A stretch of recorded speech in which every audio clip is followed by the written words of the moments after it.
Yeah, I know what you guys are doing out there, okay?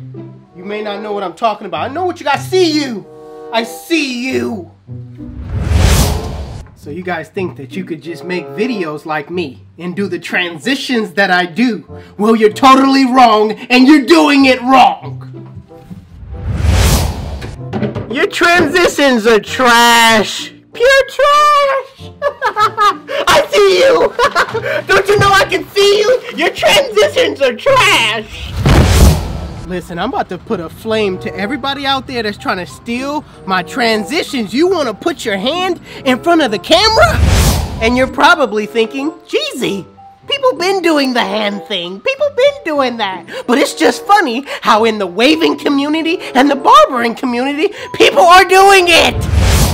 If you're gonna do it right, because my dad does it right. Yeah!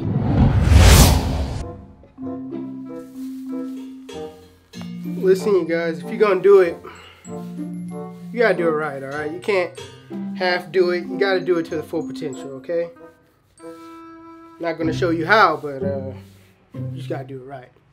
I'm out.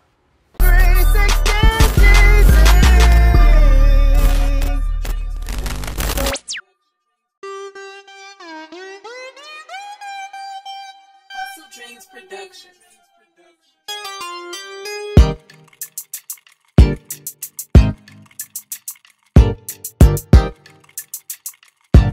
Alright, so before you cut a waver, you want to make sure you comb the hair out first. Lift that hair off the scalp. That way, the teeth of the blade could run through the hair.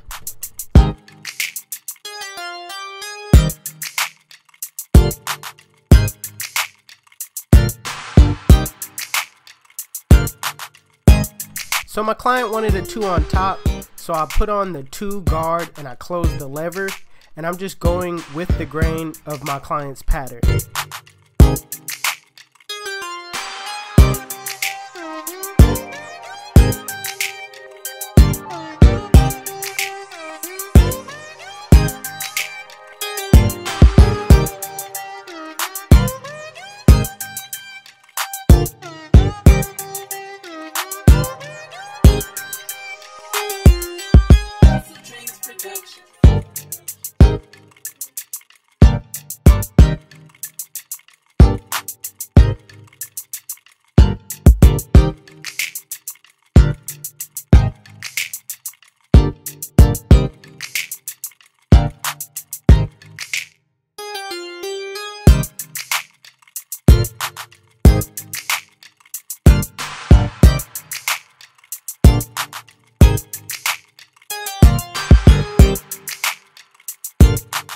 So it's always good to do a brush session for about 1 to 2 minutes, just laying that hair back down. Plus your client will definitely appreciate his hair being laid down, him knowing that you know his hair, going in the right direction, and just again laying it down.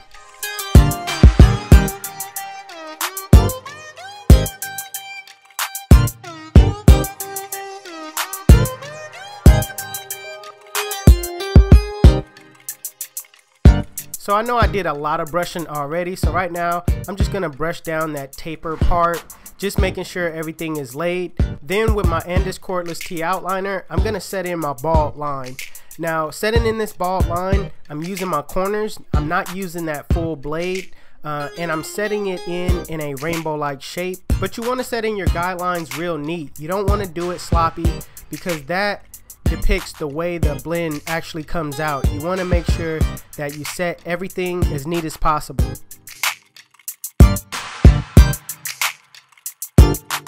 Next step, with my Babyliss Gold FX with the lever open, I'm going up about 1 inch, and I'm making sure that I use my corners, and I'm making sure I'm being real neat, and I'm taking my time. I'm making sure that I have a nice flow in that rainbow like shape.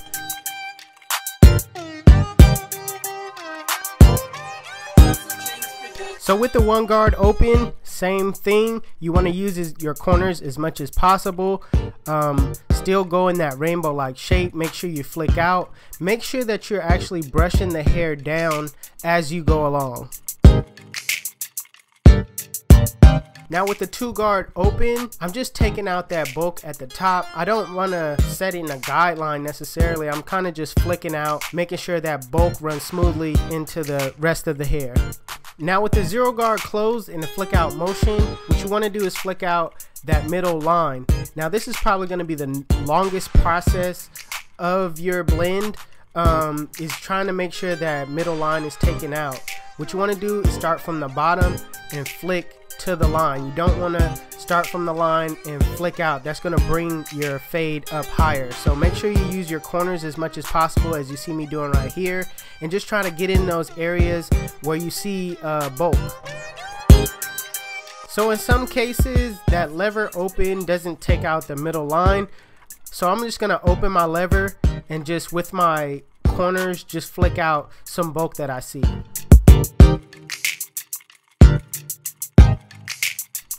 Now with the lever closed in a flick out motion, flick out that bottom line. Again, start from below the line and flick to the line. Make sure you use your corners as much as possible. And you see my left hand, I'm actually pulling down the skin. That way it stretches the skin out, so it's easier for the hair to feed into that cutting blade.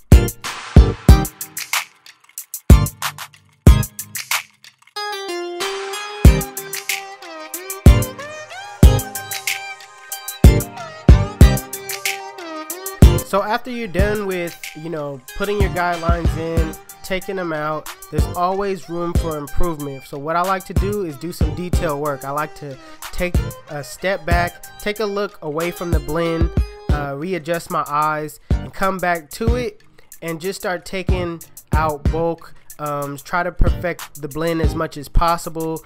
Just doing some detail work. That extra work goes a long way for your clients. It'll make the clients feel like you actually care about how their haircut will turn out.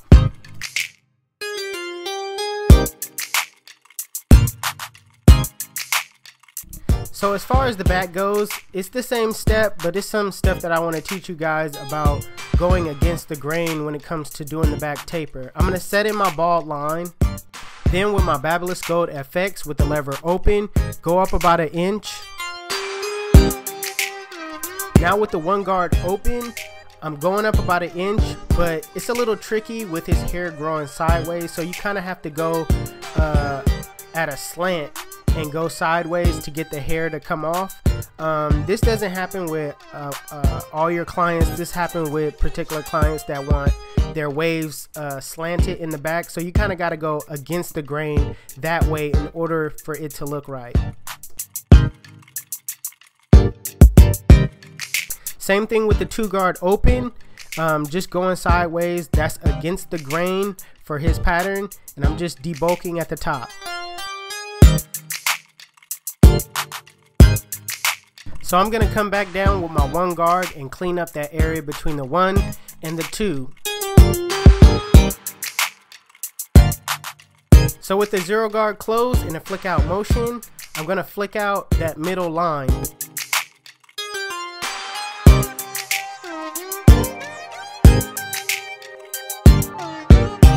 And lastly, with the lever closed in a flick out motion, flick out that bottom line.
HustleDreamProduction.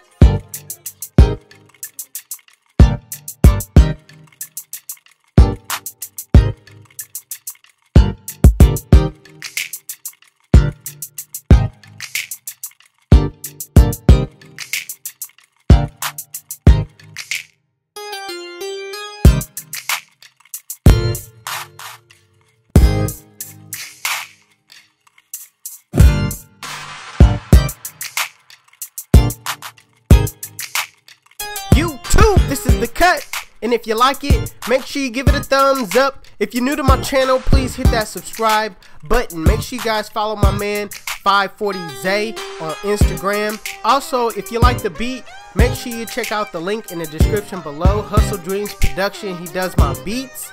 If you guys want to know where you can find any tools that you've seen in this video, check out the links in the description as well. Otherwise, you guys can follow me on Instagram and Snapchat. My Snapchat is Jeezy360 and my Instagram is 360Jeezy. But it's your boy 360Jeezy, and I'm out of here. Chip!